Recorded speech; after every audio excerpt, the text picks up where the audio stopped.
ఓ hi welcome. ఈరోజు simple ప్రాసెస్తో మామిడికాయ పచ్చడి ఎలా ప్రిపేర్ చేయాలో ఈ వీడియోలో చూడండి. మా పిన్ని గారు పడుతున్నారు. చాలా అంటే చాలా సింపుల్. 10 మామిడికాయలు తీసుకుని బాగా వాష్ చేసుకుని క్లాత్తో తుడుచుకోవాలి, తడి లేకుండా తుడుచుకోవాలి. ఈ మామిడికాయ ముక్కలన్నిటినీ చిన్న చిన్న ముక్కలుగా మనకు కావాల్సిన సైజులో కట్ చేసుకోవాలి. ఇప్పుడు ఒక పెద్ద బేస్ని తీసుకుని 1/2 కేజీ వెల్లుల్లిపాయలు ఒలుచుకుని ఆ బేస్నిలో వేసుకోవాలి. కేజీ కారం, 1/2 కేజీ ఆవు పొడి, 1/2 కేజీ మెంతిపొడి, కేజీ సాల్ట్. మాకైతే 2 కేజీల ముక్కలనియండి, దాని కొలత అయితే ఇవి. ఇప్పుడు ఒక చిన్న బేస్ని తీసుకుని 1 లీటర్ పప్పు నూనె కానీ పల్లి ఆయిల్ కానీ వేసుకోవాలి. నేనైతే పల్లి ఆయిల్ వేసాను.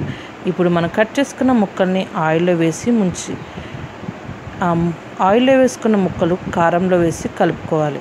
ఇలా కలుపుకున్న ముక్కలన్నిటినీ ఒక డబ్బాలో వేసి స్టోర్ చేసుకోవాలి. 3 డేస్ తర్వాత గరిటెతో ఒకసారి తిప్పుకోవాలి. అప్పుడు ఉప్పు, కారం, ఆయిల్ ఏమైనా కావాలో అప్పుడు కరెక్ట్గా మనకు తెలుస్తుంది. టేస్ట్ అయితే చాలా అంటే చాలా టేస్ట్ అండి, సూపర్గా వచ్చింది. మీరు కూడా ట్రై చేయండి. అలాగే నా ఛానల్ సబ్స్క్రైబ్ చేసుకోండి, లైక్ కొట్టండి.